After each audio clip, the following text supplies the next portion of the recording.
మోతే మండలం మామిళ్లగూడెం గ్రామ పంచాయతీ వద్ద సూర్యాపేట జిల్లా ఆయిల్ ఫామ్ రైతులు అవగాహన సదస్సులు ఉద్యాన శాఖ వారి సహకారంతో పతంజలి ఫుడ్స్ లిమిటెడ్ అవగాహన సదస్సు నిర్వహించడం జరిగింది। ఈ యొక్క కార్యక్రమంలో doctor Naresh, doctor Kiran, doctor CH Naresh, Loyola agricultural training group incharge K మేఘన, B Kavya, P Pravallika, G Sushma, B Bhavani, M Navya, రైతులు, మహిళా రైతులు అధిక సంఖ్యలో పాల్గొని ఈ కార్యక్రమాన్ని విజయవంతం చేశారు।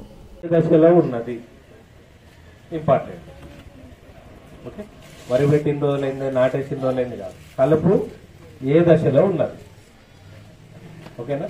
2 నుంచి 4 ఆకుల దశ, లేత దశలో ఉన్నప్పుడు మనం కొట్టుకోవాలి। ఇంకోటి ఏం చేస్తున్నామంటే ఈ నేరుగా విత్తే పద్ధతిలో ఆ కలుపు లేదు కదా, అవసరం లేదు కదా అని దానికి సంబంధించిన మందు కొట్టట్లేదు। ఇప్పుడు ఏమైందంటే అవి కూడా బాగా నిరోధక శక్తిని పెంచుకొని ఏ మందు మిస్ అయినా సరే తర్వాత ఆ కలుపు అనేది బాగా ఎక్కువ వస్తుంది మనకి। ఇప్పుడు రైస్ స్టార్ కొట్టలేదు అనుకో, ఆ నక్క తొక్కల కంటే అనేది విపరీతంగా వస్తుంది, ఆ తుంగ కూడా ఆ ప్రాబ్లం అనేది ఎక్కువ ఉంది, ఓకేనా? అంటే ఇప్పుడు లేదు కదా అని మనము తర్వాత ఏం చేస్తున్నారు, సార్ తుంగ మొత్తం పూతకొచ్చింది, తర్వాత నక్క తొక్కల కంటే మొత్తం ఈంతుంది సార్, ఇప్పుడు మందు కొట్టమంటారా, ఇప్పుడు ఏ మందు కొట్టాలని అడుగుతున్నారు। డ్రమ్ సీడర్లు కూడా ఉన్నాయి, వాటిలో కూడా చల్లుకోవచ్చు, ఇబ్బంది లేదు। ఈవెన్ మీకు సాతి అనే మందు ఉంటుంది, పైరజో సల్ఫురాన్ ఇథైలాన్, ఓకేనా? డ్రమ్ సీడర్లు అయినా సరే 5 నుంచి 6 రోజులకు 7 రోజులకు నీళ్లు తీసేసి పిచికారీ చేస్తే మంచి రిజల్ట్ ఉంటది, ఓకేనండి? ఒకటి లేదు మనకు వీలు కాదు, అంత ఎర్లీ స్టేజ్ లో ప్రతిసారి మనము పిచికారీ వీలు కాదన్నప్పుడు నీళ్లు పెట్టుకొని పలసగా చల్లుకోవాలి, ఒకటి ఉంటది। అంటే ఇంకా 2-3 మందులు ఉన్నాయి వేరే, రిపీట్ డిఎస్ఆర్ అని కూడా వచ్చింది। డిఎస్ఆర్ అంటే direct seeding in rice, repeat మీకు తెలుసా? రిపీట్ ప్లస్ వచ్చింది కదా, అందులో నేరుగా విత్తే పద్ధతికి కావాల్సినది కలుపు మందు వచ్చింది మనం, ఓకేనా? నాటేసే దాంట్లో అయితే ఒక 10 రకాలు ఉన్నాయి కలుపు మందులు।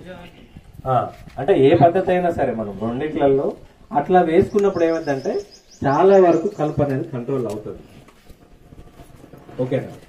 ఒక 40 నుంచి 50% వరకు అయినా కలుపు అనేది కంట్రోల్ అవుతుంది, ఒకటి। రెండోది ఏంటంటే వేసి నాటు పెడుతుంది, అది ఏమైతుంది తర్వాత కుళ్ళేటప్పుడు వేడి పుడుతుంది బాగా భూమిలో, ఆ వేడికి ఈ పొలం అనేది ఎర్రగవుతుంది, ఓకేనా? కాబట్టి అది కుళ్ళిన తర్వాత మనం వేసుకుంటే మంచిది, ఓకేనా? అట్లా కూడా కలుపు సమస్య అనేది తగ్గుతుంది।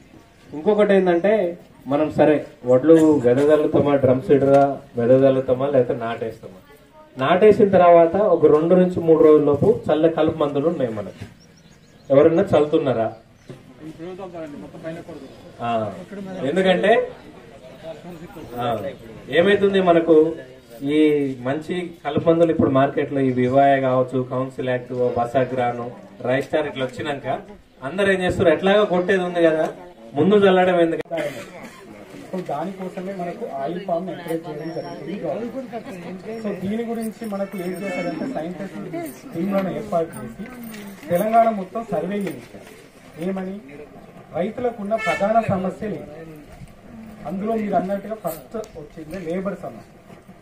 ఏమైంది, ఇప్పుడు 12,000 దొరికినా చాలు, 15,000 దొరికినా చాలు అని చెప్పేసి మన లేబర్స్ ఎవరైతే ఉన్నారో వాళ్ళు టౌన్స్కి వెళ్ళిపోతున్నారు, టౌన్స్కి సిటీస్కి వెళ్ళిపోతున్నారు, ఈ కష్టం మేము చేయలేదండి। సో అది లేబర్ సమస్య ఒకటి మొదటిది।